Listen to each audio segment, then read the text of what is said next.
Muy buena tarde, respetada teleaudiencia de Canal 2 de Global TV, nuevamente con ustedes en este programa Sus Derechos, para llegar hasta sus hogares o sitios de trabajo y poder dejar un tema que en algún momento puede ser de vital importancia para que usted, usuario, haga valer sus derechos. Como es la mecánica del programa, cuando les avisemos que hay línea de participación, nos pueden llamar al 558-5312 para que nosotros podamos absolver la pregunta o una inquietud que ustedes tengan respecto al tema del día de hoy. De igual manera, les recordamos que si ustedes requieren de una cita personalizada, nos pueden llamar a través de los teléfonos 888-1531 o al 888-2384, o también nos pueden dejar sus mensajes o sus inquietudes a través de del correo electrónico susderechos@yahoo.es o seguirnos también ese mismo correo a través del Twitter. Como ya lo hemos venido manifestando en reiterados programas y tenemos un compromiso porque pues somos humanos y queremos volver a pasar en pantalla la foto del señor Gustavo Patiño, quien a la fecha continúa desaparecido, y pues como lo hemos mencionado, este es un programa de carácter social y nosotros también, por la misma condición humana, porque nos amamos, todas las personas queremos hacer énfasis. El señor Gustavo Patiño desapareció el 21 de marzo de este año, saliendo de su casa en el municipio de Cartago Valle, pero es una persona que, como ya lo hemos dicho, ha vivido la mayor parte de su tiempo aquí en la ciudad de Cali y de pronto ha tenido algún trastorno mental y esté deambulando por las calles. Rogamos por su pronta aparición y si los ven, por favor, comunicarlo a los teléfonos que a continuación les daremos. Doctor Mauricio, muy buena tarde, gracias por estar en el programa y por favor nos regalan los números de contacto para la persona que de pronto haya visto al señor Gustavo Patiño. Buenas tardes, doctora Aida Luz, y gracias nuevamente a la teleaudiencia del Canal 2, de nuestro canal y del operador de cable Global TV Comunicaciones, y que nos observan esta señal en directo. Los teléfonos donde pueden contactar a nuestro colega, el doctor Carlos Gustavo Patiño, si tienen alguna información respecto a su señor padre, son los siguientes: 317-731-0923 y 314-654-7696. Esperamos que pues, oportunamente o prontamente pueda regresar a su hogar el padre de nuestro colega. Bueno, continuando con el programa, nosotros en la semana pasada y en nuestro conversatorio hicimos unos comentarios respecto al régimen de prima media administrado por el Instituto de Seguros Sociales. Hicimos mención de cómo eran las condiciones para acceder a este régimen, quiénes eran los beneficiarios, o ese es el tema que vamos a abordar ahora, quiénes eran los beneficiarios o quiénes pueden ser los beneficiarios, cuáles eran las contingencias que este sistema abarcaba, es decir, la invalidez, la vejez y la muerte. Y ahora haremos una breve reseña respecto a quiénes son los beneficiarios en este régimen, para con posterioridad abordar el régimen de ahorro individual con solidaridad. Entonces, doctora Aida Luz, sí sería pertinente hacer referencia, porque no alcanzamos en el temario y en nuestro conversatorio pasado a hacer mención de quiénes son beneficiarios en el evento en que se presenten esas tres contingencias en el régimen de prima media, que es administrado por el Instituto de Seguros Sociales. Sí, señor. Los beneficiarios en este régimen de prima media, en una pensión de sobrevivientes o en una sustitución pensional, pues serán los mismos que ha establecido el Código Civil, que hay unos órdenes, ciertos principales, que a falta de, si yo soy soltero, pues serán mis padres, que si a falta de padres, pues si soy casado, tengo compañero o compañera permanente, pues será si tengo hijos, pues serán los hijos también, de acuerdo con unos requisitos que son los mismos que mencionamos cuando se va a afiliar a una EPS, es decir, que si el hijo tiene edad entre los 0 y los 18 años, pues tendrá derecho a ser beneficiario, pero que si este hijo supera los 18 años y llega hasta los 25, pues siempre y cuando esté estudiando de tiempo completo, si en una entidad debidamente aprobada por el Ministerio de Educación, y si a falta de estos, pues serán los hijos inválidos, siempre y cuando tengan pues como la acreditación de su estado de invalidez en los mismos términos que establece el artículo 38 de la ley 100, o sea, con una pérdida de la capacidad de 50% o más, y que a falta de estos beneficiarios pues serán los hermanos inválidos siempre y cuando también dependieran económicamente del pensionado o del afiliado. Pero también se le da la pensión en forma, hay dos modalidades, en forma vitalicia y también se da en forma temporal. Se da en forma vitalicia cuando el beneficiario pues de ese causante tenga 30 o más años de edad, ¿cierto? Y haya convivido 5 años como mínimo pues con el pensionado durante, o sea, los 5 años al momento del fallecimiento. Pero será temporal cuando ese beneficiario tenga menos de 30 años, tenga 20 o más, o sea, entre 20 y 30 años, y será temporal y solamente se le dará ya no en forma vitalicia, sino por 20 años. Quiere decir que si esta persona a futuro quiere alcanzar una pensión, pues tendrá que seguir cotizando por su propia pensión por vejez. Pero que si de pronto este pensionado beneficiario o tiene hijos con el pensionado causante, pues podrá de pronto acceder a la pensión en forma vitalicia, pero siempre y cuando pues también se den los requisitos pues de la convivencia de 5 años. Y en el mismo orden pues seguirán también los hijos, ¿no? Que también cuando hay un pensionado, por ejemplo, o un afiliado, tuvo un matrimonio, ¿cierto? Bien sea por el rito católico o civil, pero nunca deshizo ese contrato matrimonial y está viviendo con una compañera permanente, entonces aquí se les otorgará en forma proporcional a la convivencia, tanto a la cónyuge como a la compañera.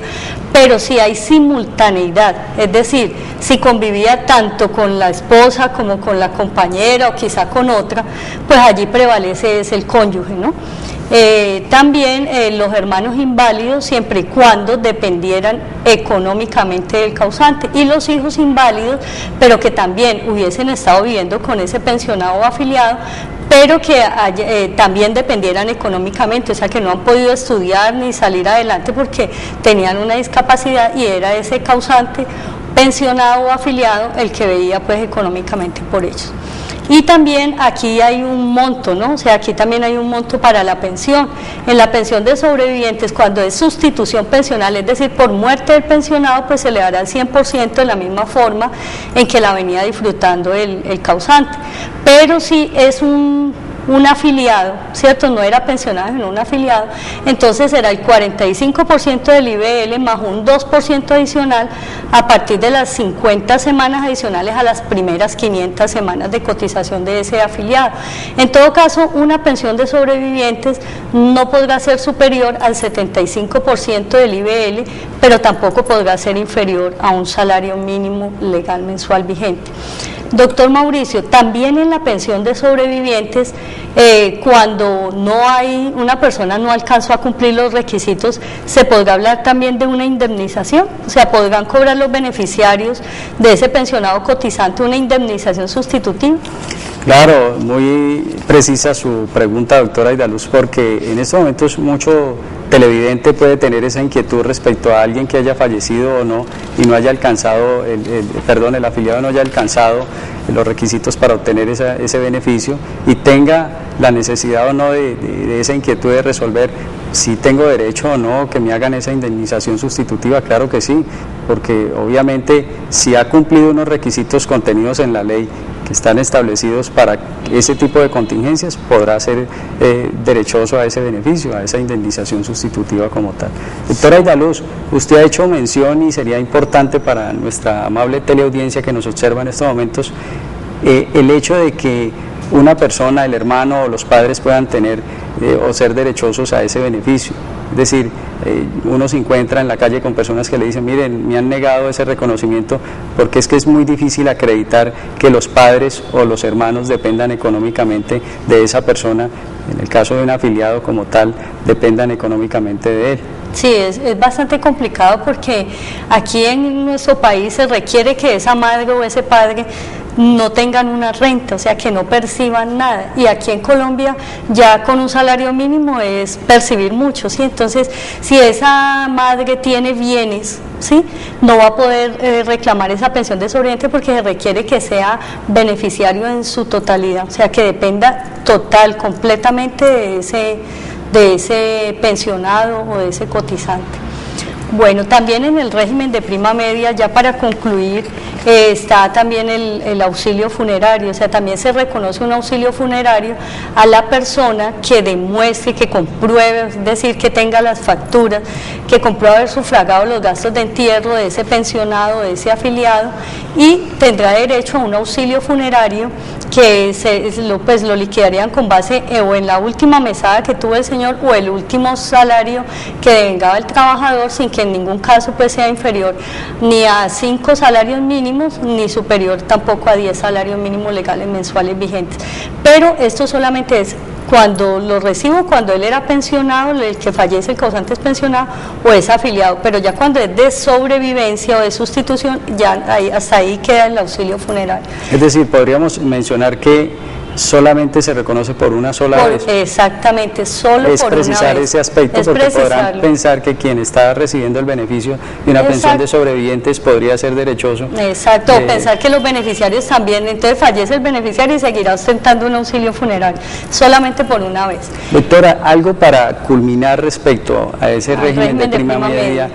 Los incrementos, ese es un tema fundamental y que lo están extinguiendo poco a poco, es decir, ya hay en unas ciudades en que ya no los están empezando a reconocer. Sería bueno hacer mención un poco respecto a eso. Bueno, es interesante porque pues de todas formas aquí no lo han terminado. Yo sé que en Antioquia, en Medellín, en varios municipios de Antioquia, ya el incremento del 14% por la compañera o cónyuge del pensionado ya no la están concediendo.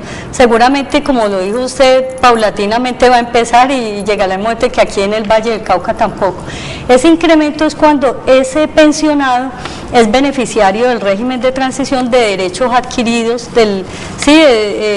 cuando en el acto administrativo le otorgan la pensión a un pensionado, valga la redundancia, allí le dicen es beneficiario como quiera, que cumple con los requisitos del artículo 36 de la ley 100 del 93, ¿sí?, en concordancia, bueno, y el artículo 21 del decreto 758, este decreto 758 en su artículo 21 y 22, precisó que tendrán derecho a incremento pensional por la compañera o compañero cónyuge o compañero permanente, que siempre y cuando conviva pues con el pensionado, no se haya separado y dependa económicamente, o sea, que esa esposa o compañera no tenga una renta, que los hijos no le colaboren, que no tenga un trabajo, un ingreso, tendrá derecho al 14%, pero sobre la pensión mínima de vejez, o sea, sobre el salario mínimo.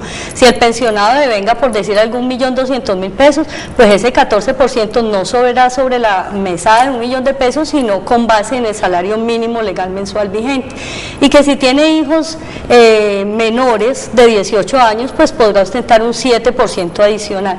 Pero como estamos a puertas pues de terminar este régimen de transición y estos beneficios adquiridos, pues seguramente se podrá otorgar hasta dentro de muy poquito. Bueno, ya aquí terminamos con el régimen de prima media para dar comienzo al régimen de ahorro individual, que también está consagrado en la ley 100 del 93, pero que también tiene pese a estar allí inmerso en la ley 100, tiene otros requisitos y otras modalidades distintas a las que tiene el régimen de prima solidario de prima media con prestación definida.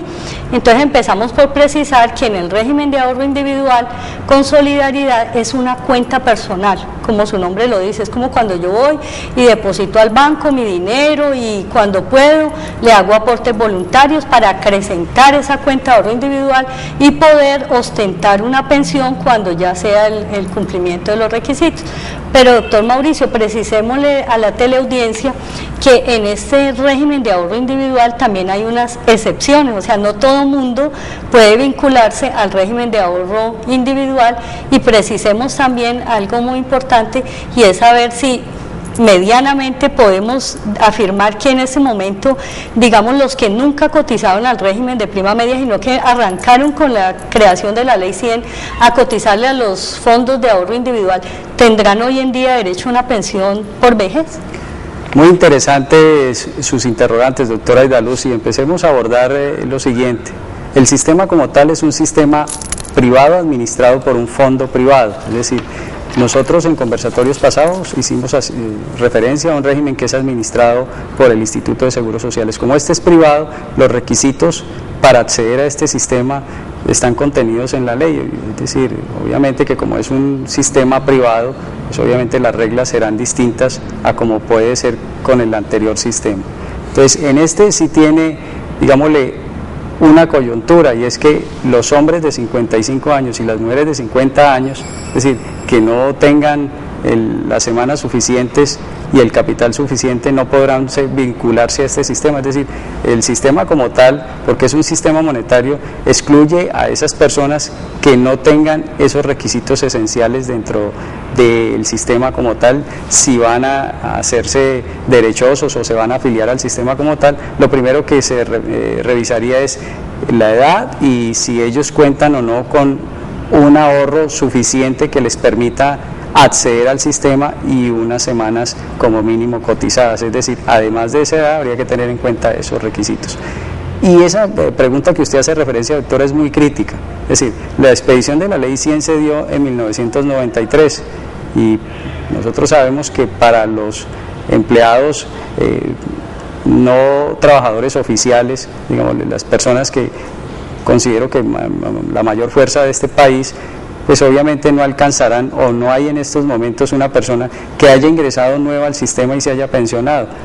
Esto es preciso aclarar que una persona que se haya trasladado sí puede haberse ya hecho derechoso a cualquiera de las modalidades que tiene el régimen como tal, pero en particular no creo que exista, porque si hacemos cuentas desde el momento de la expedición de la ley 100 a lo que va corrido del 2012, pues obviamente no tendrían ni las semanas suficientes, ni mucho menos el capital que tendría que superar el 110%. O podríamos decir que tendría que tratarse una persona que tuviera ingresos muy altos, que es muy difícil aquí también en este país, pero que tuviera ingresos muy altos que alcanzaran a superar ese 110% de pronto. O adicionalmente que una persona haya sido desvinculada por cualquier razón particular de una empresa, es decir, hay empresas que se reestructuran y llegan a un acuerdo con el trabajador y le ofrecen una suma adicional, y esa suma adicional considera esa persona que está afiliado que puede ser la mayor inversión no en una vivienda ni en un vehículo, sino en su pensión, y entonces lo que hace es depositar esos dineros en el fondo privado como tal. Eso es lo que hay que tener en cuenta, es decir, eso requiere un análisis financiero. Es una situación muy densa para que una persona que en estos momentos devenga un salario mínimo pueda hacer esa valoración, doctora, respecto a eso. Sí, bueno, en este momento se abre la línea de participación ciudadana. Si usted a bien lo considera, respetado televidente, nos puede llamar al 558-5312. Recuerden que nosotros no suspendemos el programa a menos que aquí nos señalen que hay llamada al aire, suspendemos. De lo contrario, vamos avanzando. Entonces, como ya iniciamos en ese régimen de ahorro individual con solidaridad, aquí la persona se puede pensionar a la edad que escoja, ¿cierto? Siempre y cuando tenga un capital suficiente. Siempre se ha dicho que debe ser el capital superior al 110% del salario mínimo legal mensual vigente. Pero que también hay un fondo de garantía, es un fondo que ha creado el Estado dentro de este régimen, únicamente es un fondo de garantía del régimen de ahorro individual con solidaridad, que se da para que aquellas personas que tienen mujeres 57 años u hombres 62 años, pero que no han alcanzado a cotizar ese capital, o sea, no tienen el 110% del salario mínimo, pero como condiciones que tengan como mínimo 1.150 semanas, para que ese fondo les ayude o les aporte esa parte del capital que haría falta para que ellos en un momento determinado tengan derecho a una pensión por vejez, porque para el 2015 en este régimen de ahorro individual con solidaridad de los fondos privados es preciso tener 1.325 semanas. O sea, aquí siempre vamos a hablar de un poco más de semanas porque aquí no se habla en términos sino monetarios, financieros. O sea, yo tengo que tener un capital acumulado. También en el régimen de ahorro individual, doctor Mauricio, hay unas modalidades de pensión. Yo me puedo pensionar de diversas maneras. Yo puedo escoger una renta vitalicia inmediata, o yo puedo escoger un retiro programado, o puedo hacer una, ¿cómo se puede llamar? Como un balance, una mistura de los dos, o sea, entre vitalicia y con retiro programado, o las que la superintendencia, la superbancaria tenga definida. Entonces, ¿por qué no damos como inicio y le explicamos a la teleaudiencia cómo son estas modalidades? Y si será posible que con ese ingreso tan paupérrimo que nosotros tenemos podamos acceder de pronto a una pensión de verdad vitalicia, o será que a mí me van a decir cuando ya tengo los 70, por decir algo, me dice, a usted ya se le acabó la platica que tenía en la cuenta. ¿Cómo es eso, doctor Mauricio? Bueno, doctora, usted ha hecho mención que dentro del régimen de ahorro individual con solidaridad existen 3 modalidades internas, es decir, nosotros tendríamos que tener en cuenta, ya estamos en el fondo privado, y tendríamos que elegir, por eso es tan importante esa elección cuando se vaya a vincular a un fondo, saber a qué modalidad va a escoger usted, porque ahí lo primero que usted tendría que tener en cuenta, usted lo hizo mención, una renta vitalicia inmediata, y esta renta vitalicia inmediata, la interpreto, es, usted contrata con una aseguradora, ¿hasta cuándo? O en el momento en que quiera pensionarse, usted contrata con una aseguradora y también depende de su fondo de pensiones al cual esté afiliado, desde qué momento inmediatamente va a empezar a gozar de esos beneficios. Perdón, doctor, o sea que en esta renta vitalicia yo lo que hago es contratar con una aseguradora de mi elección, ¿cierto? O sea, tengo como mínimo el 110% del salario mínimo. Doctora, y permítame que le interrumpa, ese contrato es irrevocable, ¿no? Se habla de que es un contrato irrevocable. O sea que si yo mañana quiero cambiar de aseguradora no lo puedo hacer. No, porque ya escogí una modalidad. Bueno, es decir, o sea, ni me puedo cambiar al retiro programado, por ejemplo, o a la mixtura de los dos. No, en este momento si ya he hecho un contrato, porque la ley contempla de que si usted ya ha hecho una elección, ha sido consciente, libre y voluntariamente. Para afectar ese contrato tendría que surgir un hecho sobreviniente que determinara que al momento usted de celebrar ese contrato pues, fuera nulo, y ese no es en estos momentos el análisis que estamos haciendo en este conversatorio. Lo que estamos diciendo es, dentro de esa modalidad del régimen de ahorro individual existe uno que es el retiro, no, la renta vitalicia inmediata. O sea que en esta renta vitalicia inmediata yo sí me pensiono 57 la mujer, 62 años los hombres y el 110% del capital. Pero como el tiempo al aire se nos ha finalizado por hoy, continuaremos con este tema que es bastante interesante en el próximo conversatorio, en el 10º programa que tendremos el próximo lunes. Estamos muy agradecidos por la sintonía, agradecemos todas las sugerencias, opiniones que nos puedan dar respecto al programa. Hacemos votos porque el señor Gustavo Patiño retorne al seno de su familia, y también oramos por todas las familias que en este momento sufren por la ausencia de un ser querido. Muchas gracias, doctor Mauricio, por acompañarnos, por estar siempre aquí conmigo presente en este programa, llegándole a la comunidad, y gracias, amables televidentes, de nuevo.